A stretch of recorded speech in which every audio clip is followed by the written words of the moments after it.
What is going on, everybody? It's no surprise that the market has been on a downward spiral over the last few weeks. But I'll tell you what has been somewhat surprising is the upward trend we've seen over the last couple days. The stock market has just been taking a beating lately, experiencing some of the most dramatic declines we've ever seen. But funny enough, just a couple days ago, we saw an 11% spike, which was the biggest one-day increase since 1933.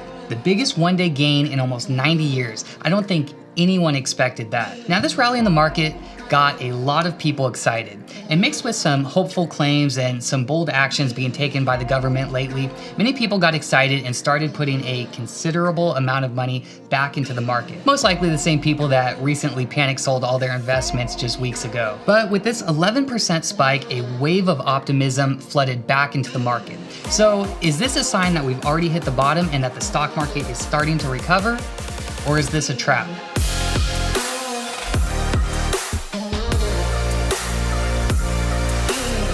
There's something known as a bull trap. In a bear market like we're in right now, the market will, for the most part, trend downward. Of course, given that there's some level of usual fluctuation or volatility. But the term bull trap refers to a misleading reversal that makes it appear as if the decreasing trend in a stock or index has reversed and is now heading upwards. A bull trap is misleading because while many people expect the sudden upward trend to continue, what actually happens is the security or index will immediately turn around and continue to decline. This is a term that a lot of day traders are familiar with because this is something that's usually analyzed by more technical and analysis-driven investors that are deep in the weeds of looking at candlestick charts and monitoring trends. Usually a bull trap has to do with looking at trend lines and resistance levels on a small scale, looking at individual companies and how they perform in a short time span. But I think this idea of a bull trap has a lot to offer, and there's a few things we can learn from them when we apply the concept to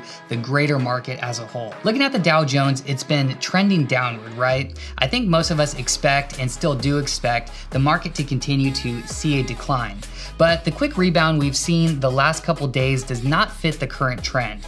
And this is where the potential trap is that may end up causing you to make decisions that may end up costing you money. See, it's easy to see a sharp spike like this and want to get in on a piece of that action. Who wouldn't want to invest their money right now so that it can see an immediate jump in value? It makes sense, but history has shown us that you should be very cautious with these one-day anomalies in the stock market where we see a massive price gain, because this can be, and most likely is, a trap. Unfortunately, at a time that is already filled with so much uncertainty, we have to worry about the stock market trying to trick us. Believe it or not, the majority of the biggest one-day percentage gains in the past have occurred in a bear market. And as quickly as it shoots up, it falls back down to an even lower level as the bear market continues to progress. Hence the name bull trap. It's a bunch of bull crap. The market gets bullish for a short instant, so you buy in and then just like that, you're trapped. You bought in as the market is going up just to see it return to a level far below what you bought in at. There's also the opposite of this, a bear trap. Same concept, different market conditions. So what can you learn from these bear traps? I think there's a few things. Number one, invest for the long term. Don't get caught up in all the ups and downs. It's really not worth it to the average investor. If you follow a dollar cost averaging strategy where you invest a fixed amount no matter what the market is doing, you'll most likely come out ahead, so it really doesn't matter what the market's doing on a daily basis. Number two, don't let emotions control you. We see this so many times. People that let market conditions control their investing decisions. I don't know who all these people are that sell when the market is down and buy when the market is up, but it's the opposite of what you want to do. People fall into these bull traps because they want to see quick profits, but in the end, they lose money. Similarly, don't let the media influence your emotions either. This spike we've seen over the last 2 days has gotten a lot of attention, and I've seen headlines claiming that the market is recovering and that you should invest now so that you don't miss out. Just don't let the media dictate your emotions. Third, don't time the market. Just like right now, a lot of people are trying to go all in so they can ride this reversal to the top. But like I mentioned, when you start buying in at a high point like right now, you don't know when the market is going to make a dramatic turn again.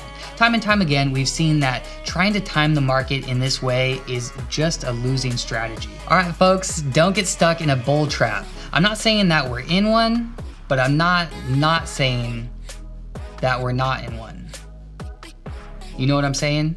For me, I think this bear market is just getting started and we have a long ways to go. That's just my opinion. Hey man, while I have you here, do me a favor, hit the subscribe button, but more importantly, check out this video here where I outlined all the events leading up to our recent market crash and talk about whether or not we're going into a recession. I'll see you guys next time. Peace.